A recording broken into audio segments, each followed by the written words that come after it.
شفار بازم وارد میدان شده، حال حریفاش همگی زار و پریشان شده. پرسپولیس زلزله به پا کرده و مثل همیشه قهرمان ایران شده.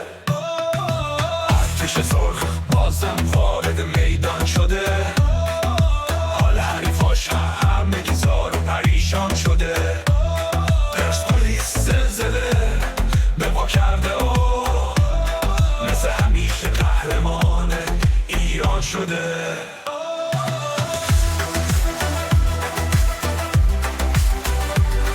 مثل همیشه قهرمان ایران شده. همه میدونن تیممون حریف نداره، بازیکنامون همه آمادن، احتیاج به تعریف نداره. قهرمانی واسه حریفامون یه حسرته، پرسپولیس واسه گل زدن دنبال یه فرصته. همه میدونن تیممون حریف نداره، بازیکنامون همه آمادن، احتیاج به تعریف نداره. قهرمانی واسه حریفامون یه حسرته، پرسپولیس واسه گل زدن دنبال یه فرصته. پرسپولیس واسه گل زدن دنبال یه فرصته. باز برای میخونیم سرود قهرمانی، پرسپولیس محبوب دلها، قهرمان ایرانی. باز برای میخونیم سرود قهرمانی، پرسپولیس محبوب دلها، قهرمان ایرانی. پرسپولیس محبوب دلها، قهرمان ایرانی.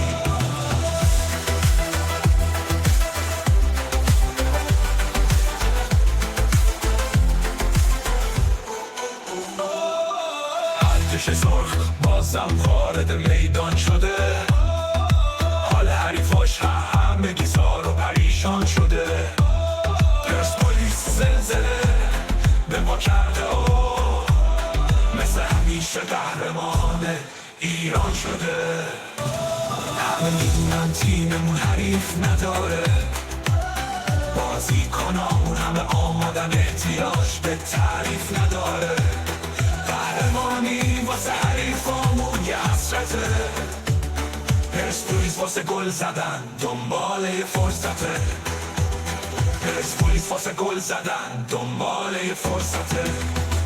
باز برای میخونیم سرود قهرمانی، پرسپولیس محبوب دلها، قهرمان ایرانی. باز برای میخونیم سرود قهرمانی، پرسپولیس محبوب دلها، قهرمان ایرانی.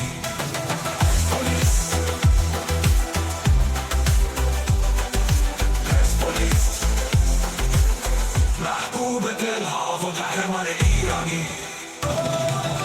نوید کیهانی